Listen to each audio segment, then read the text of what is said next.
जय श्री कृष्ण। श्रीमद् भगवद गीता के अध्याय 9 की शुरुआत करते हैं। श्रीमद् भगवद गीता अध्याय 9 श्लोक नंबर 1 का अर्थ। श्री भगवान बोले, तुम दोष दृष्टि रहित भक्त के लिए इस परम गोपनीय विज्ञान सहित ज्ञान को पुनः भली भांति कहूँगा, जिसको जानकर तू दुख रूप संसार से मुक्त हो जाएगा। जैसे पहले अध्याय में अर्जुन बार बार उन्हीं प्रश्नों को बार बार दोहरा रहे हैं, ब्रह्म से रिलेटेड जिज्ञासा कर रहे हैं। भगवान ने उन सब प्रश्नों का उत्तर दे चुका है अर्जुन को, पर नए नए शब्दों से, नए नए तरीक़ों से अर्जुन भगवान से प्रश्न कर रहे हैं। कहीं ना कहीं उनका ध्यान नहीं है भगवान की बातों पर, वो अच्छी प्रकार से उनकी बातों को समझ नहीं पा रहे हैं। तो भगवान अलग अलग तरीके से पुनः पुनः उस गोपनीय ज्ञान का उपदेश दे रहे हैं अर्जुन को। भगवान ने कहा, दोष दृष्टि रहित भक्त के लिए इस परम गोपनीय विज्ञान सहित ज्ञान को पुनः भली भांति कहूँगा। क्योंकि अर्जुन क्या है, निष्पाप है, उसके अंदर दोष नहीं दृष्टि में, वो उसका मन निर्मल है, पवित्र है, दोष रहित है। इसलिए अर्जुन को भगवान बार बार उस बात को समझाने का प्रयास कर रहे हैं, क्योंकि अर्जुन मोहित है कहीं ना कहीं। उस मोह के कारण वो जो विज्ञान स्वरूप ज्ञान है, उस ज्ञान को ग्रहण नहीं कर पा रहा। भगवान के द्वारा दिए जाने वाला ज्ञान, उसको वह ग्रहण नहीं कर पा रहा है। श्लोक नंबर 2 का अर्थ। यह विज्ञान सभी ज्ञान, सब विद्याओं का राजा, सब गोपनीयों का राजा, अति पवित्र, अति उत्तम, प्रत्यक्ष फल वाला, धर्मयुक्त, साधन करने में बड़ा सुगम और अविनाशी है।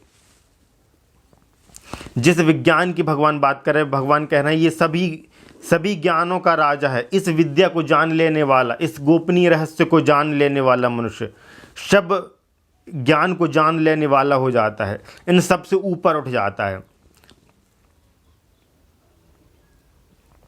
श्लोक नंबर 3 का अर्थ। हे परंतप, इस उपयुक्त धर्म में श्रद्धा रहित पुरुष मुझको न प्राप्त होकर मृत्यु रूप संसार चक्र में भ्रमण रहते हैं। हे परंतप,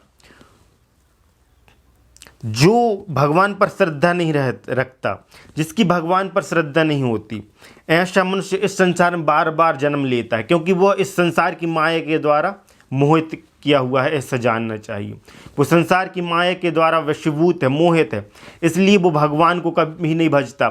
भगवान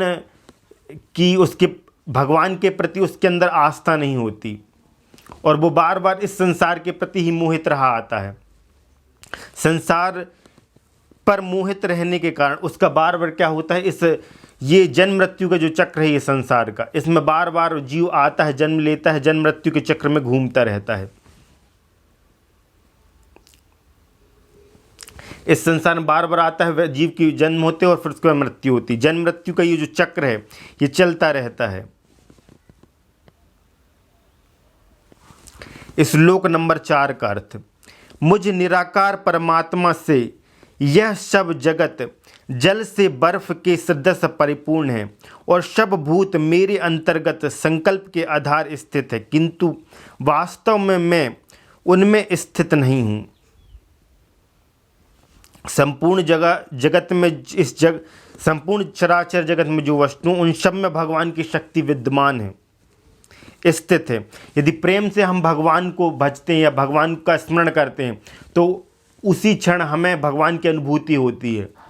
जो मनुष्य सच्चे मन से, सच्चे हृदय से भगवान के, इस चराचर के स्वामी को जो इस प्रकार जानता है कि वो सब जगह व्याप्त है, हर स्थिति में व्याप्त है, हर वस्तु में उसकी आभा मौजूद है। हम जिस भी क्षण हम भगवान का स्मरण करते, भगवान को याद करते हैं, जो सच्चा भक्त होता है उनको स्मरण करता है, तो उनकी अनुभूति जीव को अवश्य होती है, क्योंकि ये उनके सर्वव्यापी होने का सबूत है कि हम किसी भी, कहीं पर भी हों, किसी भी अवस्था में हों, किसी भी जगह पर हों, किसी भी स्थान पर हों, यदि हम भगवान को किसी विपत्ति या किसी भी समस्या में हम भगवान का स्मरण करते हैं, तो हमें उनकी अनुभूति होती कि कहीं ना कहीं वो हमारे साथ हैं।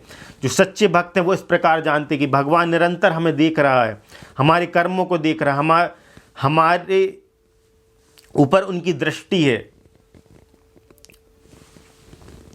श्लोक नंबर 5 का अर्थ, वे सब भूत मुझ में स्थित नहीं हैं, किंतु मेरी ईश्वरी योग शक्ति को देख कि भूतों का धारण पोषण करने वाला और भूतों को उत्पन्न करने वाला भी मेरा आत्मा वास्तव में भूतों में स्थित नहीं है।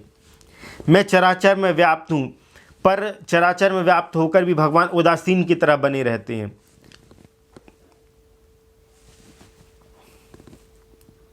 श्लोक नंबर 6 का अर्थ, जैसे आकाश से उत्पन्न सर्वत्र विचरने वाला महान वायु सदा आकाश में स्थित है, वैसे ही मेरे संकल्प द्वारा उत्पन्न होने से संपूर्ण भूत मुझ में स्थित हैं, ऐसा जान। जिस प्रकार आकाश मंडल में वायु विद्यमान होती, सब जगह व्याप्त होती है, उसी तरह संपूर्ण चराचर जगत में, संपूर्ण भूतों में भगवान की शक्ति व्याप्त रहती है, व्याप्त है, ऐसा जान अर्जुन को भगवान कह रहे हैं। हे अर्जुन, श्लोक नंबर 7 का अर्थ, हे अर्जुन, कल्पों के अंत में सब भूत मेरी प्रकृति को प्राप्त होते हैं, अर्थात प्रकृति में लीन होते हैं, और कल्पों के आदि में उनको मैं फिर रचता हूँ। ये चराचर जगत मुझसे उत्पन्न होता है और मुझी में ही विलीन हो जाता है। श्लोक नंबर 8 का अर्थ, अपनी प्रकृति को अंगीकार करके स्वभाव के बल से परतंत्र हुए इस संपूर्ण भूत समुदाय को बार बार उनके कर्मों के अनुसार रचता हूँ।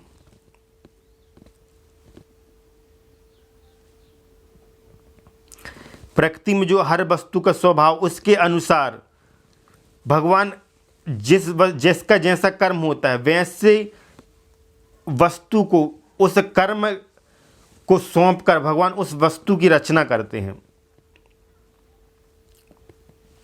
श्लोक नंबर 9 का अर्थ, हे अर्जुन, उन कर्मों में आसक्ति रहित और उदासीन के सदृश, जिसके संपूर्ण कार्य कर्तव्य भाव के बिना अपने आप सत्ता मात्र ही होते हैं, उसका नाम उदासीन के सदृश स्थित मुझ परमात्मा को वे कर्म नहीं बांधते।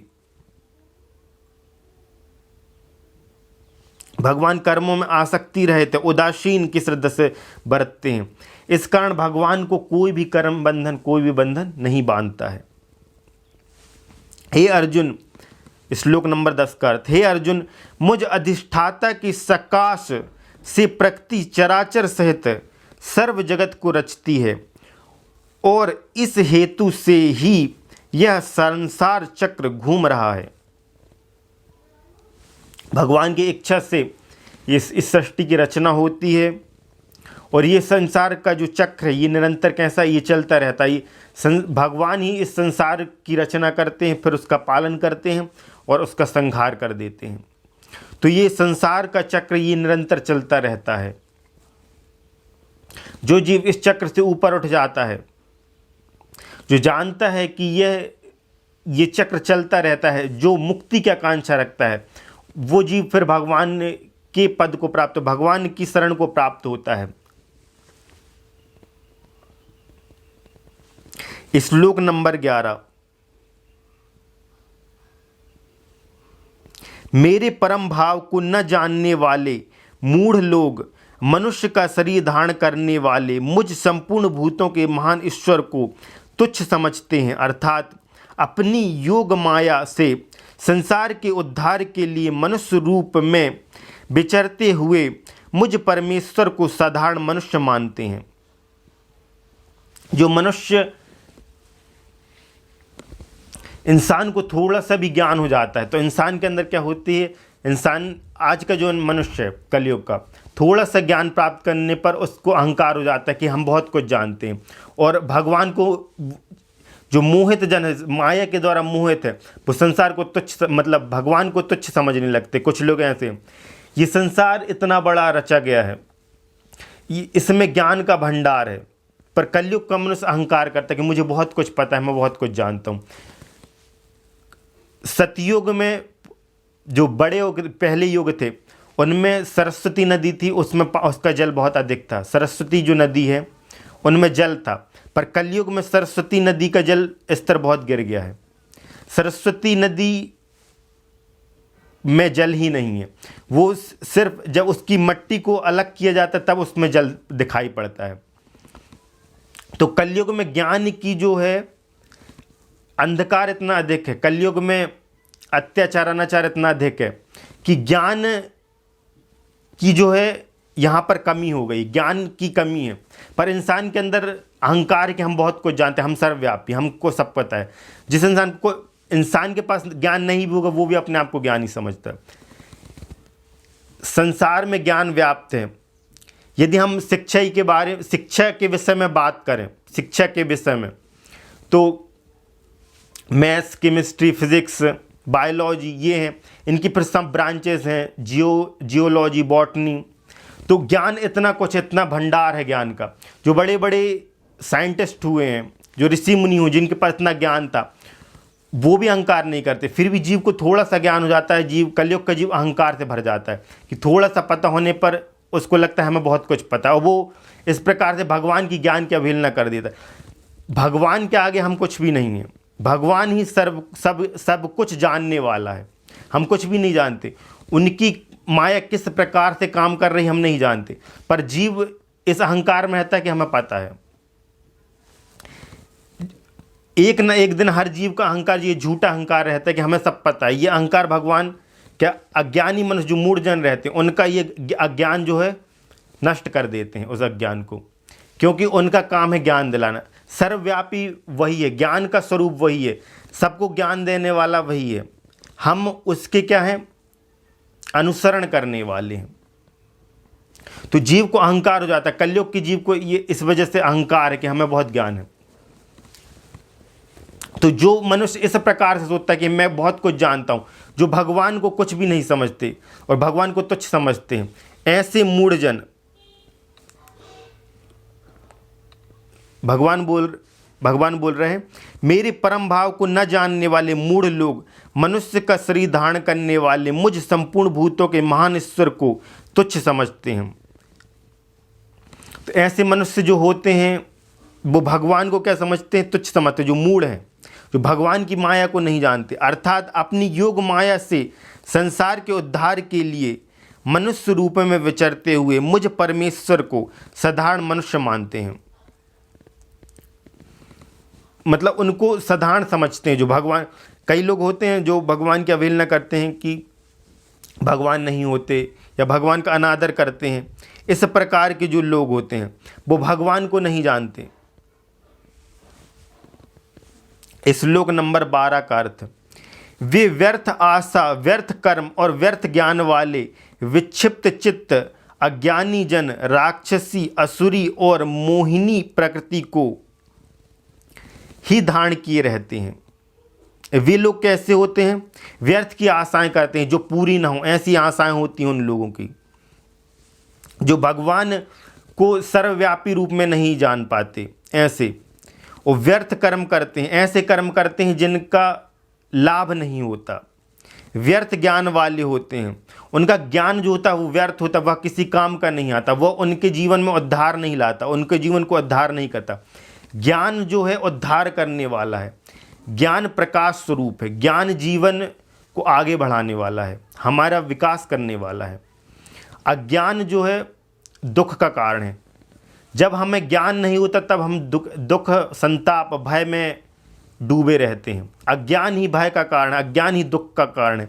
जब व्यक्ति को ज्ञान हो जाता है तो वह सभी भयों से मुक्त हो जाता है। ज्ञान सुख स्वरूप है और अज्ञान दुख स्वरूप है। अज्ञानी मनुष्य दुख में डूबा रहता है। तो उनका ज्ञान कैसा होता है, व्यर्थ ज्ञान वाले विक्षिप्त चित्त, जिनका चित्त, ऐसे लोगों का चित्त स्थिर नहीं होता, विक्षिप्त होता है। विक्षिप्त चित्त अज्ञानी जन, जो ज्ञान को नहीं जानते, वास्तविक ज्ञान जिन्हें नहीं पता होता पर अपने आप को कैसा ज्ञानी समझते हैं। राक्षसी प्रकृति के होते हैं, असुरी होते हैं और इस प्रकृति के द्वारा मोहित हुए रहते हैं और निरंतर मोहित किए जाते हैं। ऐसी प्रकृति को वे लोग धारण किए हुए होते हैं। श्लोक नंबर 13 का अर्थ, परंतु हे कुंती पुत्र, देवीय प्रकृति आश्रित महात्मा जन मुझको सब भूतों का सनातन कारण और नाश रहित अक्षर स्वरूप जानकर अनन्य मन से युक्त होकर निरंतर भजते हैं। जो देवीय प्रकृति को होते हैं वो लोग भगवान को कैसा निरंतर सब कुछ जानते हैं और उनको भजते हैं। साधुजन, संतजन, तुलसीदास जी जैसे लोग, मीरा जी जैसे लोग।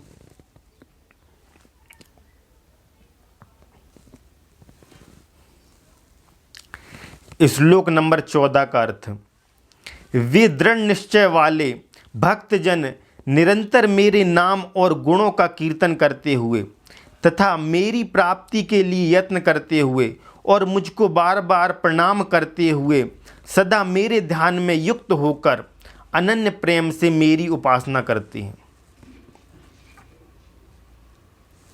ऐसे भक्तजन जो होते हैं वो भगवान का कीर्तन करते हैं, भगवान को प्रणाम करते हैं और भगवान के प्रति उनके अंदर अनन्य प्रेम की भावना होती है, अनन्य प्रेम होता है और निरंतर उनका ध्यान करते हैं और उन पर आश्रित रहते हैं और उनकी ही उपासना करते हैं।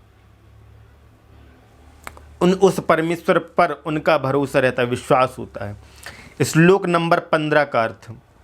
दूसरे ज्ञान योगी मुझ निर्गुण निराकार ब्रह्म का ज्ञान यज्ञ द्वारा अभिन्न भाव से पूजन करते हुए भी मेरी उपासना करते हैं और दूसरे मनुष्य बहुत प्रकार से स्थित मुझ विराट स्वरूप परमेश्वर की पृथक भाव से उपासना करते हैं। जो ज्ञानी जन होते हैं जो उन्हें निराकार भाव से पूजते हैं, कुछ लोग निराकार की उपासना करते हैं निराकार रूप में और ज्ञान यज्ञ के द्वारा उनकी पूजा करते हैं, उपासना करते हैं। श्लोक नंबर 16 का अर्थ। क्रतु में हूँ, यज्ञ में हूँ, स्वधा में हूँ, औषधि में हूँ, मंत्र में हूँ, घृत में हूँ, अग्नि में हूँ और हवन रूप क्रिया भी मैं ही हूँ। भगवान कह रहे यज्ञ भी मैं हूँ, सदा में हूँ, औषधि में, मंत्र में, जो कुछ भी उनके निमित्त किया जा रहा है वो सब वही हैं और उन्हीं के निमित्त किया जा रहा है, मतलब सब कुछ वही हैं कारणभूत। श्लोक नंबर 17 का अर्थ। इस संपूर्ण जगत का धारण अर्थात धारण करने वाला एवं कर्मों के फल को देने वाला पिता माता पितामह जानने योग्य पवित्र ओमकार तथा ऋग्वेद, सामवेद और यजुर्वेद भी मैं ही हूँ। इस जगत को मैंने धारण किया हुआ है और कर्मों का फल देने वाला भी मैं ही हूँ। व्यक्ति के कर्मों के अनुसार, अच्छे बुरे कर्मों के अनुसार उनको फल देने वाला भी कौन हूँ? मैं ही हूँ। भगवान कह रहे हैं मैं ही हूँ।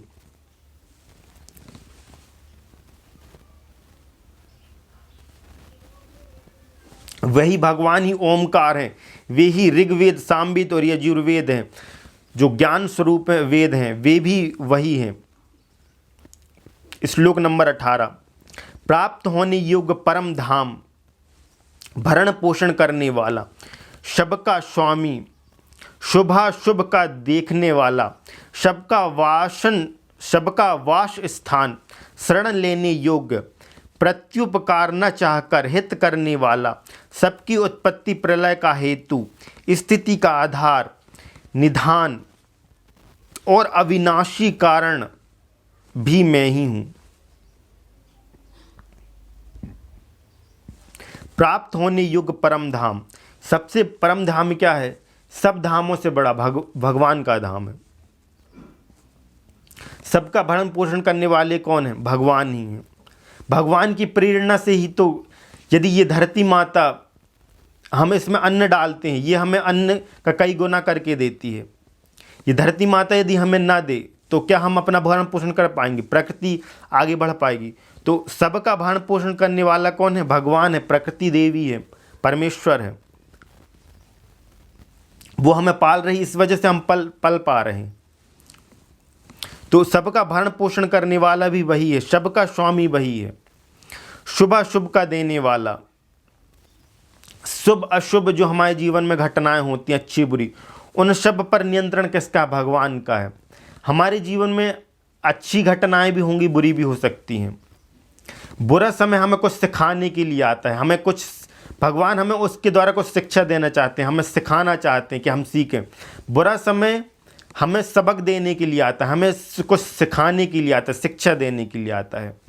और अच्छा समय हमें उन्नति के लिए आता है कि वो हमारा उन्नति का समय, हमें उस समय उन्नति करनी चाहिए। तो बुरे समय से हमें सीखना चाहिए कि हमें क्या नहीं करना है, हमें क्या नहीं करना चाहिए।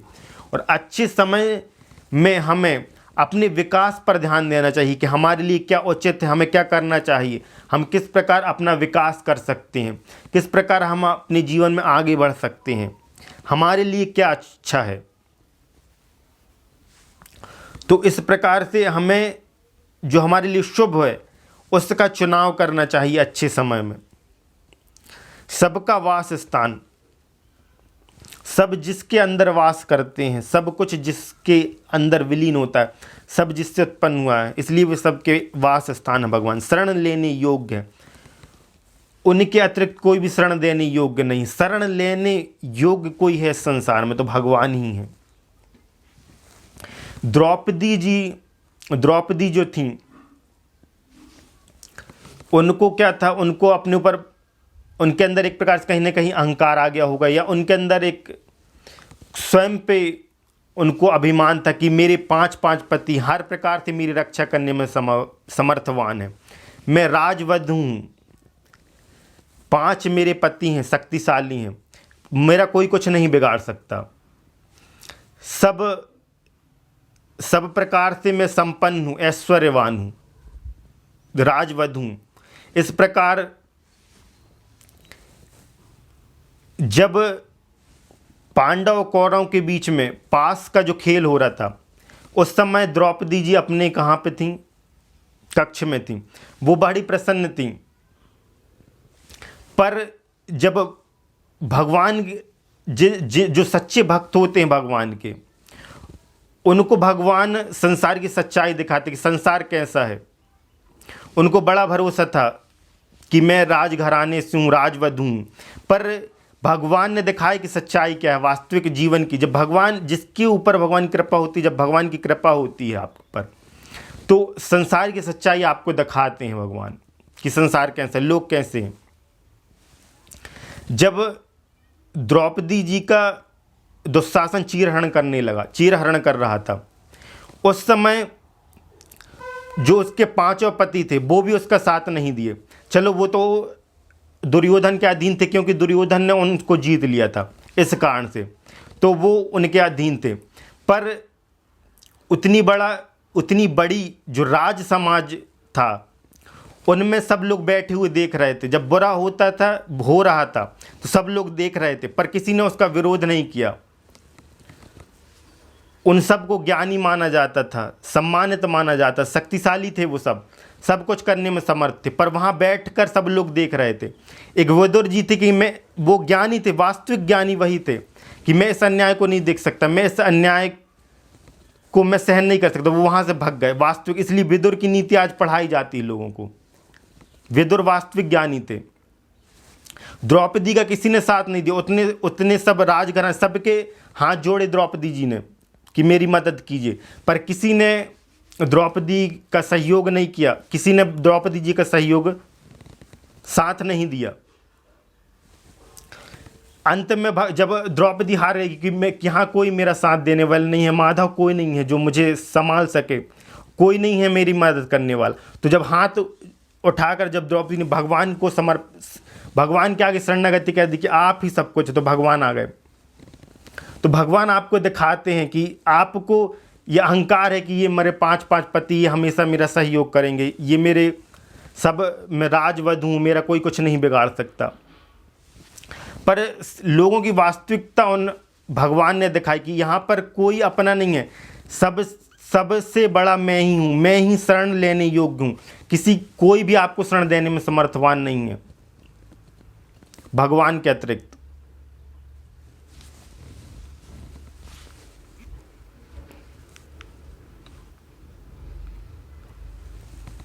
तो शरण लेने योग्य कौन है?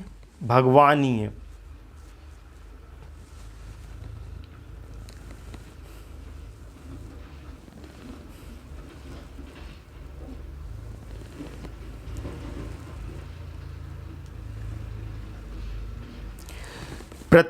प्रत्युत्कार न चाहकर हित करने वाला, मतलब भगवान आपसे कुछ नहीं चाहते फिर भी आपको देते हैं। जो संसार में हर जीव कहीं ना कहीं स्वार्थ से बंधा हुआ, आज कलयुग का जो जीव है, निस्वार्थ भाव से प्रेम करने वाले लोग बहुत कम हैं इस जगत में।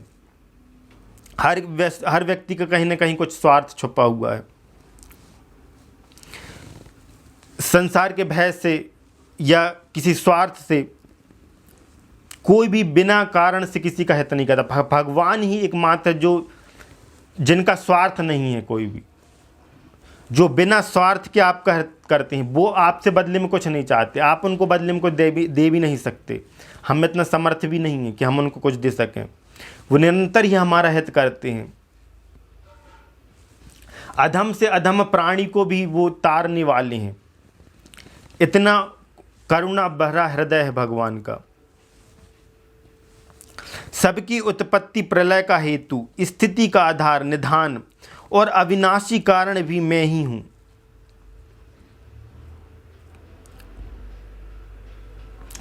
मैं ही सूर्य रूप से तपता हूं, वर्षा का आकर्षण करता हूं और उसे बरसाता हूं। हे अर्जुन, मैं ही अमृत और मृत्यु हूं और सत असत भी मैं ही हूं।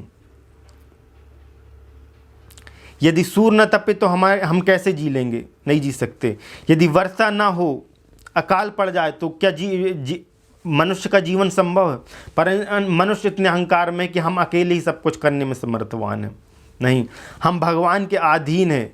जिस दिन भगवान हमसे रुष्ट हो जाए, इस विश्व से रुष्ट हो जाए, तो अकाल पड़ सकता है या कुछ भी बुरा कर्म हो सकता है। तो भगवान की हमारे ऊपर कृपा है। इस वजह से वर्षा करने वाले कौन है? भगवान है। यदि वर्षा ना हो तो हम जीवित नहीं रह सकते, क्योंकि वर्षा से ही अन्न उत्पन्न होता है और अन्न से ही व्यक्ति और समस्त जीवों का भरण पोषण होता है। वर्षा होगी तभी वनस्पतियां होंगी। हे अर्जुन, मैं ही अमृत और मृत्यु हूं और सत असत भी मैं हूं। जो द्वैत है, दो प्रकृति, वह भी मेरा ही स्वरूप है। सब कुछ मुझको ही जान। श्लोक नंबर 20 का अर्थ, तीनों वेदों में विधान किए हुए सकाम कर्मों को करने वाले, सोम रस को पीने वाले, पाप रहित पुरुष मुझको यज्ञों के द्वारा पूजकर स्वर्ग की प्राप्ति चाहते हैं। हे पुरुष, अपने पुण्यों के फल रूप स्वर्ग लोक को प्राप्त होकर स्वर्ग में दिव्य देवताओं के भोगों को भोगते हैं। जो लोग यज्ञ आदि करते हैं, उनके द्वारा भगवान को प्रसन्न करते हैं और स्वर्ग आदि की प्राप्ति करते हैं।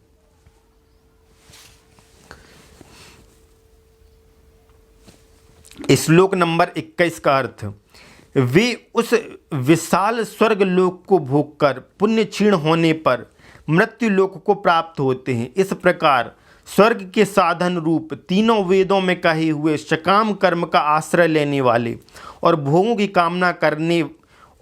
की कामना वाले पुरुष बार बार आवागमन को प्राप्त होते हैं, अर्थात पुण्य के प्रभाव से स्वर्ग में जाते हैं और पुण्य क्षीण होने पर मृत्यु लोक में आते हैं।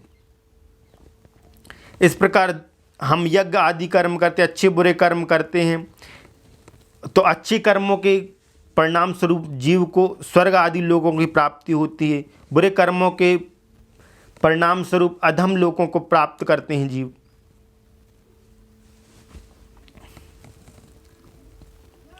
श्लोक नंबर 22 का अर्थ, जो अनन्य प्रेमी भक्तजन मुझ परमेश्वर को निरंतर चिंतन करते हुए निष्काम भाव से भजते हैं, उन नित्य निरंतर मेरा चिंतन करने वाले पुरुषों का योगक्षेम मैं स्वयं प्राप्त कर देता हूँ।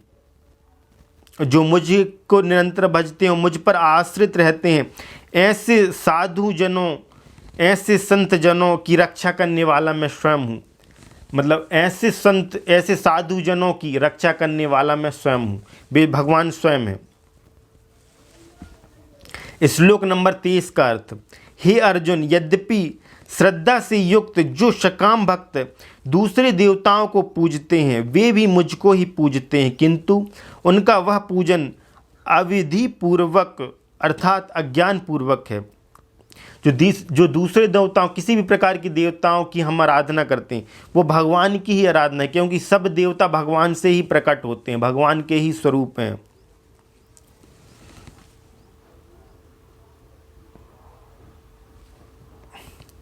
श्लोक नंबर 24 का अर्थ, क्योंकि संपूर्ण यज्ञों का भोक्ता और स्वामी भी मैं ही हूँ, परंतु वे मुझ परमेश्वर को तत्व से नहीं जानते, इसी से गिरते हैं, अर्थात पुनर्जन्म को प्राप्त होते हैं।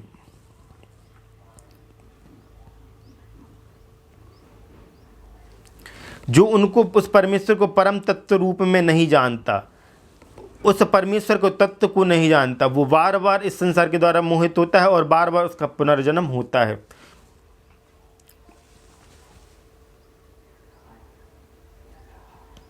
श्लोक नंबर 25 का अर्थ, देवताओं को पूजने वाले देवताओं को प्राप्त होते हैं, पितरों को पूजने वाले पितरों को प्राप्त होते हैं, भूतों को पूजने वाले भूतों को प्राप्त होते हैं, और मेरा पूजन करने वाले भक्त मुझको ही प्राप्त होते हैं, इसलिए मेरे भक्तों का पुनर्जन्म नहीं होता। क्योंकि भगवान जो है सबसे ऊपर है। जो देवताओं को पूजते हैं वो देवताओं को ही प्राप्त होते हैं, जो अपने पितरों की पूजा करते हैं वो पितरों को प्राप्त होते हैं, जो जिस तरीके की शक्ति की आराधना करता है, जिस तरीके की देवता की आराधना करता है, अंत समय में वह उनको ही प्राप्त होता है, उन पर ही विलीन होता है। ठीक है, हमारी जैसी प्रवृत्ति होती है, हमारा जैसा स्वभाव होता है, हमारे जैसे गुण होते हैं, हमारे जैसे संस्कार होते हैं, हमारी जैसी सोच होती है, वाणी व्यवहार होता है, उसके अनुसार हम उसी देवता को प्राप्त होते हैं, उसी शक्ति में विलीन होते हैं, उसी रूप को प्राप्त होते हैं, उसी में ही विलीन होते हैं। तो भूतों को पूजने वाले भूतों को प्राप्त होते हैं, और जो भगवान को पूजते हैं वो भगवान को प्राप्त होते हैं। जो अधम चीज़ों को पूजेंगे वो अधम, उनकी गति अधम ही होगी, अधम को ही प्राप्त होंगे। जो उत्कृष्ट देवताओं को पूजते हैं वो उत्कृष्ट देवताओं को ही प्राप्त होते हैं। जो भगवान को पूजते हैं उनका कभी, जो उत्कृष्ट देवताओं की आराधना करते हैं वो भगवान के ही स्वरूप हैं, उनका फिर पुनर्जन्म नहीं होता।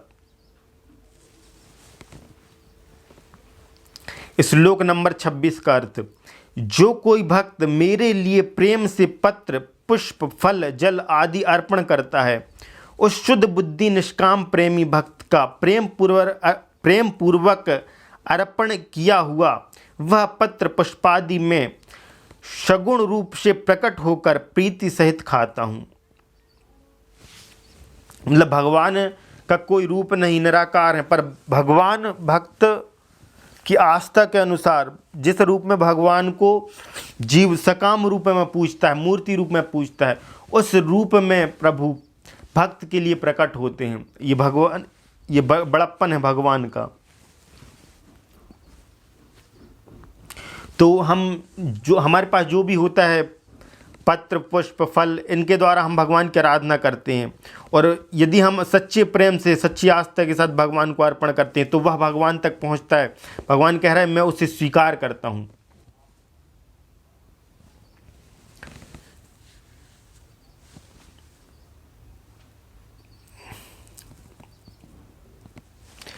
राम भगवान ने सबरी के जूठे बेर खाए थे, ये भगवान की बड़प्पन है ये। तो भगवान जो प्रेम से, अब सबरी को नहीं पता, सबरी नियम कानून नहीं जानती, उसको संसारिक नियम कानूनों के बारे में नहीं पता, उसने धर्म ग्रंथ शायद पता भी हो, धर्म ग्रंथों के बारे में नियम कानून, पर वो उसकी प्रगाढ़ इतनी आस्था है भगवान के प्रति, इतना उसका हृदय इतना निर्मल है कि निरंतर भगवान को भज रहे, भगवान पर ही आस्था है कि मैं भगवान को जो बेर दे रही हूँ वो मीठे हों, कहीं खट्टे ना हों, खराब ना हों। तो इस श्रद्धा से उसके भाव शुद्ध हैं, प्रेम में मग्न है वो। तो उस प्रेम के भाव से जब भगवान को कोई अर्पण करता है तो भगवान उस जीव के प्रेम को स्वीकार करते हैं। प्रेम से दिया हुआ जब हम कुछ भगवान को अर्पण करते हैं, प्रेम से देते हैं कुछ भी, तो प्रेम से दिया हुआ भगवान उसको ग्रहण करते हैं।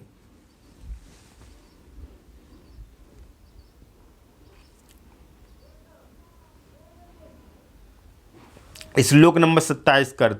हे अर्जुन, तू कर्म करता है, जो खाता है, जो हवन करता है, जो दान देता है और जो तप करता है, वह सब मेरे अर्पण कर।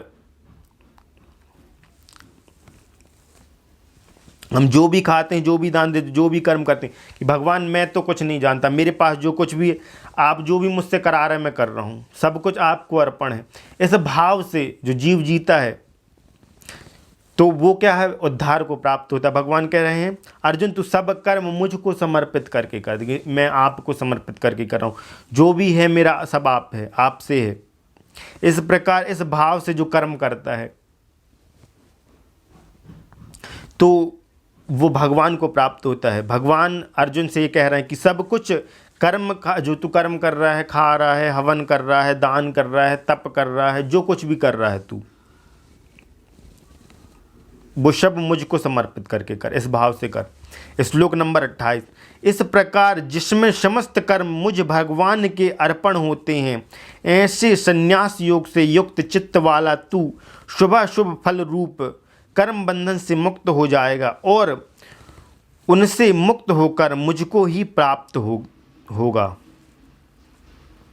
इस भाव से जब तू सब कर्मों को मुझको समर्पित करेगा तो ऐसे में तेरे कोई कर्म बंधन नहीं होंगे, तू कर्म बंधन से क्या हो जाएगा, मुक्त हो जाएगा और कैसा होगा, मुझको प्राप्त हो जाएगा। श्लोक नंबर 29 का अर्थ। मैं सब भूतों में समभाव से व्याप्त हूँ, न कोई मेरा अप्रिय है और न प्रिय है, परंतु जो भक्त मुझको प्रेम से भजते हैं वे मुझ में हैं और मेरे भी उनमें प्रत्यक्ष प्रकट।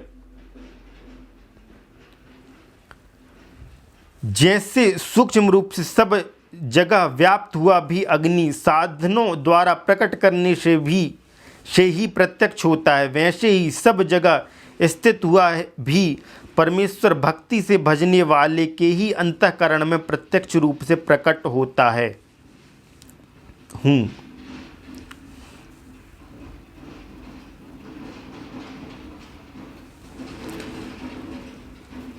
भगवान कह रहा है कोई भी मेरा अप्रिय नहीं है, कोई भी मेरा प्रिय नहीं, पर जो भक्त मेरा भजन करते हैं, जो मुझे में आश्रित रहते हैं, जो मुझे भजते हैं, वो कैसे होते हैं, वो मुझे प्रिय होते हैं।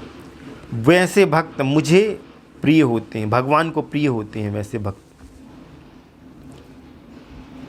श्लोक नंबर 30 का अर्थ। यदि कोई अतिशय दुराचारी भी अनन्य भाव से मेरा भक्त होकर मुझको भजता है तो वह साधु ही मानने योग्य है, क्योंकि वह यथार्थ निश्चय वाला है, अर्थात उसने भली भांति निश्चय कर लिया है कि परमेश्वर के भजन के समान अन्य कुछ भी नहीं है। यदि कोई दुराचारी भी है तो वह भी यदि अनन्य भाव से भगवान को भजता है तो वो साधु कहलाने योग्य है, क्योंकि भगवान को वही जीव भज सकता है जो दुराचारी नहीं। दुराचारी जीव भज ही नहीं सकता भगवान को। भगवान का भजन, भगवान में आस्था वही रख सकता है जो सदाचारी मनुष्य है। सदाचारी मनुष्य ही भगवान को भजता है। इसलिए जो अतिशय दुराचारी मनुष्य, जो दुराचारी मनुष्य भी है, वह भी यदि भगवान को वह भी यदि भगवान को भजता है तो उसे तुम साधु मानो, वो साधु मानने योग्य, वो साधु है, क्योंकि वो ऐसा मानता है कि भगवान के भजन से बढ़कर कोई चीज़ नहीं है, इस वजह से वो भज रहा है। श्लोक नंबर 31 का अर्थ। वह शीघ्र ही धर्मात्मा हो जाता है और सदा रहने वाली परम शांति को प्राप्त होता है।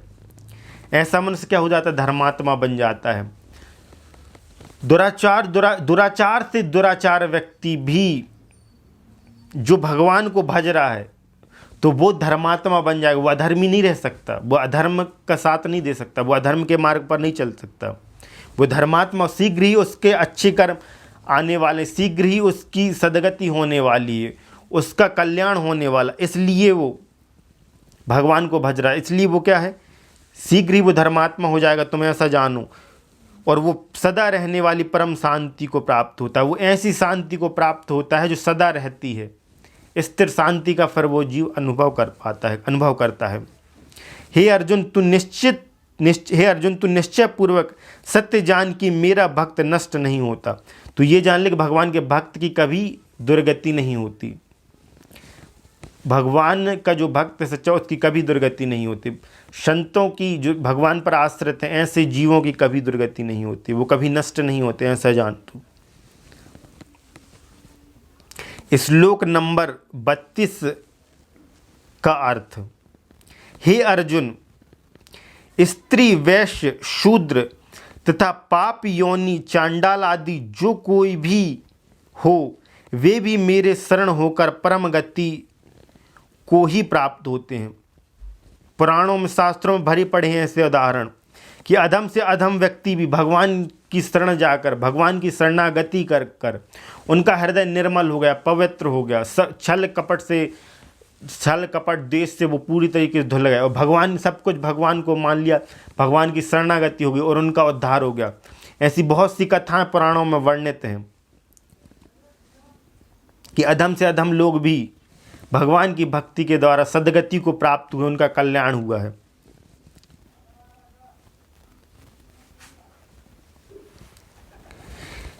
श्लोक नंबर 33 का अर्थ। फिर इसमें कहना ही क्या, जो पुण्यशील ब्राह्मण था, राजऋषि भक्त मेरी शरण होकर परम गति को प्राप्त होते हैं। इसलिए तू सुख रहित और क्षण भंगुर इस मनुष्य शरीर को प्राप्त होकर निरंतर मेरा ही भजन कर। ये क्षण भंगुर शरीर है, ये हमेशा नहीं रहने वाला। इसको छोड़कर जो इस प्रकार से मेरा भजन करता है, ऐसा जीव क्या होता है, भगवान को प्राप्त होता है। श्लोक नंबर 34 का अर्थ। मुझ में मन वाला हो, मेरा भक्त बन, मेरा पूजन करने वाला हो, मुझको प्रणाम कर। इस प्रकार आत्मा को मुझ में नियुक्त करके मेरे परायण होकर तू मुझको ही प्राप्त होगा। इस प्रकार जो भगवान पर मन लगाता है, कि जो भगवान पर मन लगाता है, भगवान का भक्त बनता है, जो भगवान का पूजन करता है, भगवान को प्रणाम करता है, तो इसमें कोई भी संशय नहीं कि वो भगवान को निश्चय ही प्राप्त कर लेता है। ओम तत्सति श्रीमद्भगवद्गीतासूपनिषत्सु ओम तत्सदिति श्रीमद्भगवद्गीतासूपनिषत्सु ब्रह्म विद्यायां योगशास्त्रे श्रीकृष्ण अर्जुन संवादे राजविद्या राजगुह योगो नाम 9वां अध्यायः। यहाँ श्रीमद्भगवद्गीता का 9वां अध्याय संपूर्ण होता है। जय श्री कृष्ण।